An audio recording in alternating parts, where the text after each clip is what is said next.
விசை 12 பேர் குழுவாக சேர்ந்து அருமையான ஜான் வெஸ்லி அவர்கள் வாழ்ந்து பெரிய ஊழியத்தை செய்த தேவ மனிதர். அப்ப அவர் வாழ்ந்த அந்த வீட்டை பார்க்கறதுக்காக பைபிள் காலேஜ் ஸ்டூடெண்ட் 12 பேர் அவங்க கடந்து போனாங்க. அங்க போய் ஒவ்வொரு இடத்தையும் அவங்க பார்த்தாங்க. அவர் இருந்த இடம், அவர் படித்த இடம், அவர் படுத்த இடம், நிறைய இடத்தை பார்த்துட்டு கடைசியா ஒரு இடத்துல அவரை கூட்டிட்டு போகும்போது ஒரு சின்ன ஒரு டேபிள், அதுல இந்த மாதிரி ஒரு மேட், அந்த மேட்ல பாத்தீங்க அப்படின்னு சொன்னா 2 இடத்துல குழி குழி இருந்துச்சாம். அப்ப அந்த ஸ்டூடெண்ட் எல்லாம் கேட்டாங்களாமா, இந்த மேட்ல 2 குழி இருக்குல்ல, இது இவங்களா வச்சதா, எதுக்காக இது வச்சிருக்காங்க? அப்ப அங்க ஒருத்தர் சொன்னாராமா, அந்த தேவ மனுஷன் முழங்கால் படிட்டு ஜோம் பண்ண அந்த இடம் அப்படியே குழியா இருந்துச்சு. எல்லாருமே முடிச்சுட்டு பார்த்துட்டு ஆச்சரியப்பட்டுட்டு வேன்ல ஏறினாங்களாம்.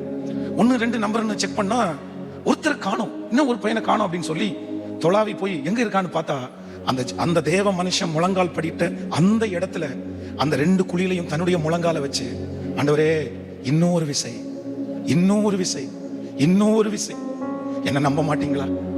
நான் வாழ மாட்டேனா? உங்களுக்கு ஒரு ஜான் வெஸ்லியா இன்னொருத்த எழுப்ப மாட்டீங்களா? அன்னைக்கு அவர் இருந்திருக்கலாம், இன்னைக்கு என்ன நம்புங்க, என்ன நம்புங்க அப்படின்னு முழங்கால் படிட்டு அப்படியே கண்ணுல தாரதாரியா கண்ணீர் கொட்டிட்டே இருக்காமா. இன்னும் ஒரு டைம் ஆண்டவரே, இன்னும் ஒரு டைம் அந்த ஆவியை ஊற்றுங்க, இன்னும் ஒரு டைம் அந்த அபிஷேகத்தை ஊற்றுங்க, இன்னும் ஒரு டைம் அந்த வல்லமையை மேல வைங்க, இன்னும் ஒரு டைம் அந்த ஜப ஆவியை மேல வைங்க, இன்னும் அந்த பரிசுத்தத்தை மேல வைங்க அப்படின்னு முழங்கால நின்று அப்படியே கதறி அழுது அழுது அழுது அழுது ஆண்டவர் அப்படியே இறங்கிட்டாரு. கர்த்தர் நினைச்சிட்டாரு, அவர்தான் சமீபத்துல இந்த உலகத்தையே கலக்குன பில்லி கிரஹாம் என்கிற தேவனுடைய மனுஷன். கோடிக்கணக்கான ஜனங்களை கர்த்தர் அவர் மூலமாய் சந்தித்தார்.